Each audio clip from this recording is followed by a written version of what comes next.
You know, this is not product placement, I'm just fucking cheap.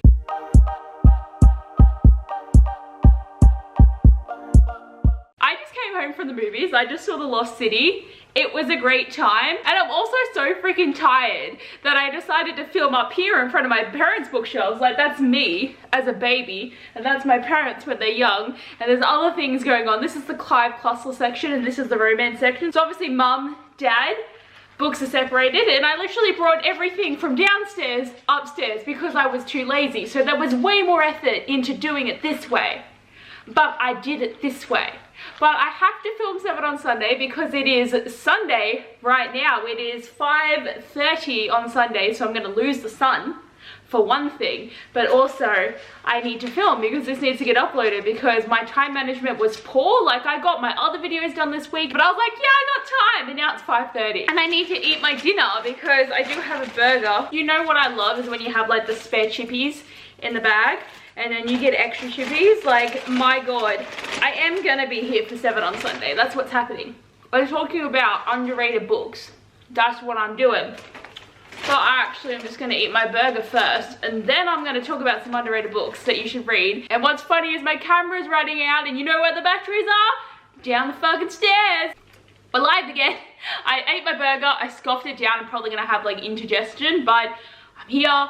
I'm ready. So today obviously is 7 on Sunday, and today we're going to be talking about underrated reads. So I'm excited for this topic because there's many reasons that a book can be underrated. Like, the main one is that just no one reads it, which is so annoying because I can shout about a book as much as I want to, but I'm still a small channel, so I'm not going to make people read my favorite books that are underrated because I only have 600 people that look at what I talk about. But if you haven't read any of these books and you trust my opinions, please read them. But there is just so many good books out there that people never gave the time or day, or there was some slight hype but then it just disappeared and just no one remembers these books. It's just so annoying to me that there are so many amazing books that people just don't give a chance. And it's just so sad because all these books are underrated and they're all great reads, and I just highly recommend all of them, and you need to pick them up. I just know Sasha's gonna know the first one that I'm gonna mention, but Take 3 Girls by Kath Crowley, Simone Howell, and Fiona Wood. I won't go into much detail about this because I really do talk about this book a lot, but also it's been a while since I've talked about it, so I can gush if I want to. But this is a book I didn't want to read at first, okay? I don't like the cover, and it just seemed like it was gonna be really boring, but I promise you, like, give it a go. If you had this from a YA Chronicles or a Love Oz YA panel or any type of version of where you have this book and it's been sitting on your shelves for a long time, just pick it up. I promise you, you will enjoy this story. It was really, really good, and I think it's something that we should have in our schools for teenage girls to read, to actually sort of be seen in a novel. Like, I felt like it's such a great coming of age story. I love all the characters, and it was just written really, really well, and it's just so good. Like, I just recommend it so much, and it makes me so sad that I have never seen anyone talk about this book. Like, literally anyone.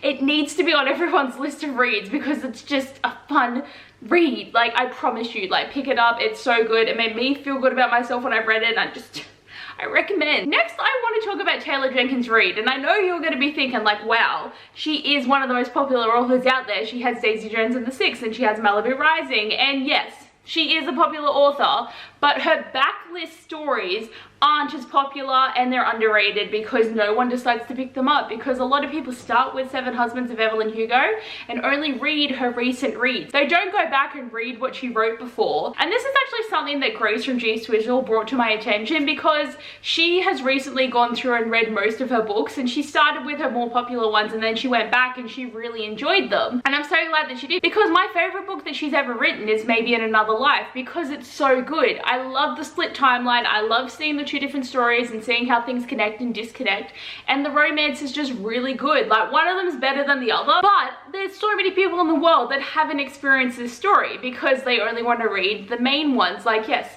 the main ones are good, but you know what? I have not read Daisy Jones and the Six. I have not read Malibu Rising, and I'm not even going to buy her new one until I actually get to the other books that I haven't read. But she changes as an author, and it's actually was such a good experience being able to like appreciate what she wrote before, even though Seven Husbands of Evelyn Hugo was my first read. But just, it needs to be more appreciated. Like, she is very famous now. Most authors have the book that just makes them in the world, and she has definitely had a couple. but people still need to read her backlog because they're so good. Next, I want to talk about Pivot Boy by Casey West. She's an author that's very famous for her contemporary romances, and I love them. They're very good books, but Pivot Point is something that I don't see a lot of people talk about because she went into a more dystopian-esque vibe. And this is also very similar to Maybe in Another Life because it's about two timelines, because the main character has the ability to see two outcomes to a decision and like follow them, which is really cool. And basically in the story, her parents get divorced and she has to choose if she stays with her mum in the compound where they're safe or moves with her dad, who is going out into the real world, and she has to experience things that she's never experienced before. So we get to see both these timelines play out, and it's just really good. Like, her romance writing is so amazing, but then to see her use it for like powers and magic and life and death situations, it was just done really well. So if you do want a story that's not necessarily unique but just a really fun time, I just highly recommend this. Next, I want to talk about Shipped by Angie Hockman, and like, I have talked about this again a lot. This is a contemporary that I read last year that I just enjoyed so much, and there is no hype. Like, more people need to pick it up. This should be up there with the contemporaries that have come out. Like, The Love Hypothesis was amazing. The Spanish Love Deception is amazing. They're the popular stories, and then Shipped didn't get anything. I'm so sad about it. Mainly read it for Graham because he's a beautiful human being and such a great love interest, and I love him so much. But if you want to learn more about cruising and holidays, and honestly, it's a work rivalry on a cruise ship. Like, have you read anything like that before? It's so unique in my opinion, and I just loved it so much. Next, I want to talk about Rain the Earth by A.C. Gorgon. This makes me so incredibly sad that it's underrated because there was meant to be 4 books and we're only getting 2 because there wasn't enough hype.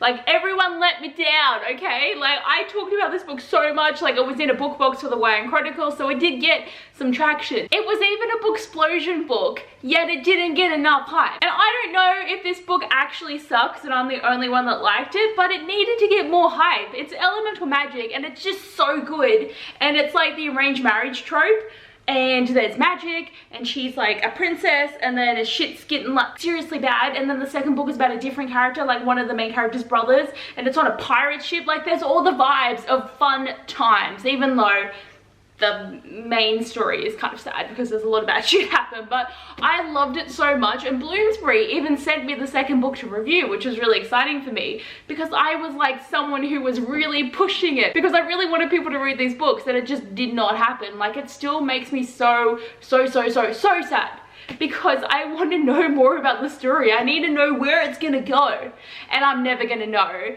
and I'm depressed. Next, I have to talk about Lady Helen and the Dark Days Club by Alison Goodman. This didn't get the traction it deserved because it's so good. Like, if you want a good angsty slow burn romance, this is it, because it takes 3 books and then to like the last chapter for it to even get good. Like, I love it so much, and of course I will admit it is a little bit boring because there is many pages of descriptors about what they're wearing and what they're doing, but it really does make you feel like you're in the moment because everything feels so legit. Like, you know that Alison Goodman did research on this book, and she even posted one of my Instagram photos, and she follows me on Instagram. It makes me so excited. But this is such a good story, and I really thought the Infernal Devices lovers would get this book in there, and they did not. They let me down because I understand maybe it was just too similar concept. It's about Regency era fighting demons, like, I understand, but it just needed more hype.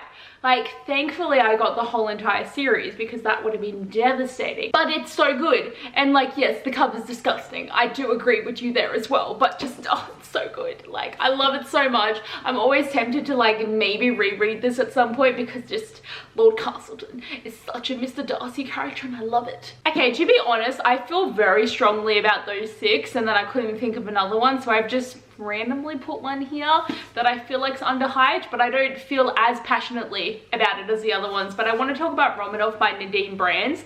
I feel like she just doesn't get a lot of traction in any of her releases, and I know that she is releasing a new one at some point. I'm not sure what it's about though, but I did see on her Instagram that she opened a heap of advanced reader copies, but I'm not sure what that story is meant to be. But this is like an Anastasia retelling, and I feel like, did we not all live the same life when we were obsessed with the movie and and then would want to read retellings of it. And she also has a book called Fawkes, which is about Guy Fawkes. I haven't read that one yet, but I'm sure it's going to be a really good read. But I actually did listen to the audiobook for this one, and it's the way that I recommend reading it, because the speaking voices have the accent of the Russian, but then every other bit of dialogue is an English voice. And for some reason that was so cool to me, because it made you really feel like you're in the story. And it's also has magic. Like, what more do you need in a Anastasia retelling? Because like Rasputin's character is in this. Like, there's other characters that have magic as well though. Like, it's a lot of different things, and I feel like it does really go heavily into the actual lore of the story. It just was really good, and I just don't hear enough people talking about it. So this is my list of books. It's ironic too, because a few of these actually are Aussie releases, and we just don't get enough hype for our books that come out. Like, we don't normally get hardcovers, we don't normally get a great amount of press, we don't have like book cons or anything for people to like experience our books. So we need to push the Love Oz way more. But I really need everyone to read these books. Like, this is like a staple of like good books to read that I need more people to read. Well, anyway guys, that is all for today's video. I feel like this was very chaotic and me just being like, read the fucking books. But that's how I feel. If you haven't, or if you have, please tell me what you think about them. Am I alone? Like, am I just like in my own mind here thinking these books are actually good? I think they are, and I'm not going to change my mind, but I need more people to read them. But anyway guys, I hope you enjoyed. Thanks for watching, and I'll see you guys next time. Bye!